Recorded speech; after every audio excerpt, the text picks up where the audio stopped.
This is Sealclops Book Reviews. I'm going to be reviewing the book called The Point of No Return, written by Devyn Sinclair today. Hope you enjoy. The Point of No Return, written by Devyn Sinclair. This is a standalone book. I read the ebook version of it, so I don't actually have the physical book. I saw this pop up probably over 12 months ago, and I put it in my to be read pile back then. It looked a bit intriguing. I wanted to give it a go. It definitely was something different. Here's my review.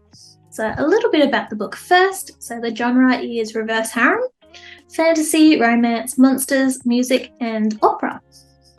So how does the book compare with other books in the genre? So I haven't read a book quite like this one before. It has many similar aspects to other monster fantasy books, but the location the story took place in, being an opera house, was rather different and unique. And how does it match up with my expectations of the genre? So this is the first time I've read a fantasy romance novel with the monsters being gargoyles. I was not sure how that would work out or how the lore would be explained.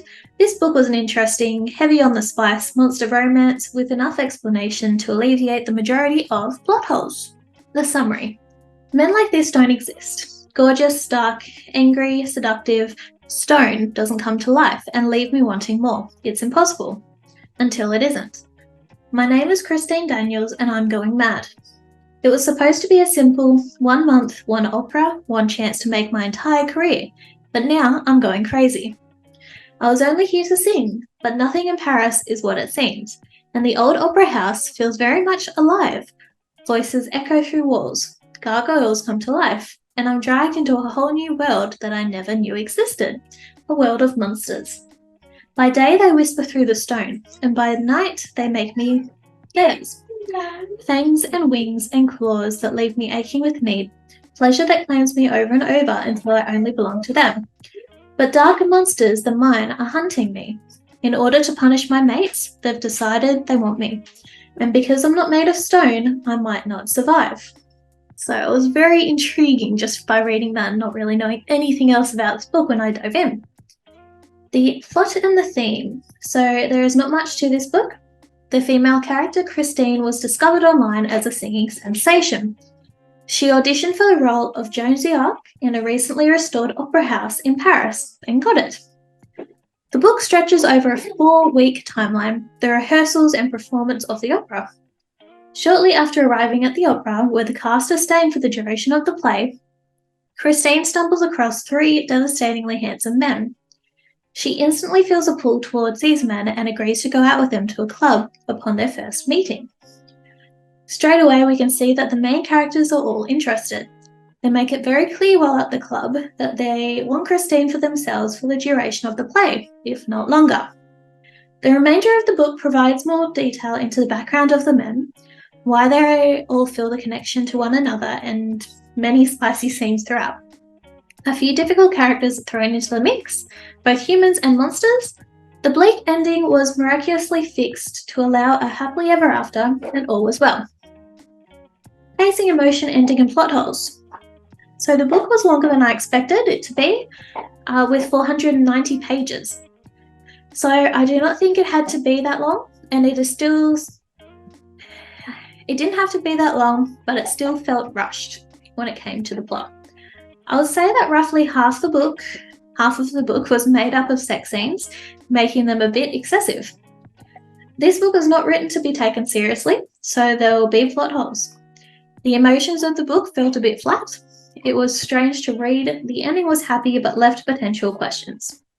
And then a little bit about the main characters. So there's Christine Daniels. She has long brown hair and blue eyes, almost violet.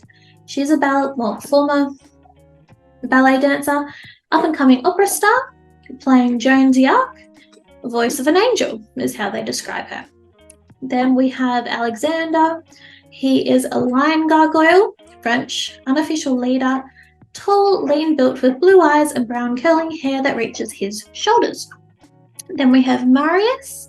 He is a dragon gargoyle, French, likes to delay gratification, tall blonde hair with an easy smile, appearance of a cowboy but French is how they describe him. And then we have Eric. He is a lizard gargoyle. This is just the forms they take when in their gargoyle shapes, not like shifters, how they turn into certain things. This is just, he is French, likes to chase, tall, black raven hair toned body, tattoo over lower chest, hips and thighs, and multiple piercings. And then my recommendation. So I would recommend this book to anyone who is in the mood to read a standalone monster romance. Not much information is needed to make this book work. You also do not need to dedicate yourself to a whole series. A unique Phantom of the Opera-esque reverse harem romance is how I would describe it. And my star rating for this book, unfortunately, is only 2.5 stars out of 5. This was a nice, quick musical romance, including 3 magical beings and 1 female. There wasn't much to it, an okay read. So, I hope you enjoyed my book review. And let me know what you think. Thank you. Bye.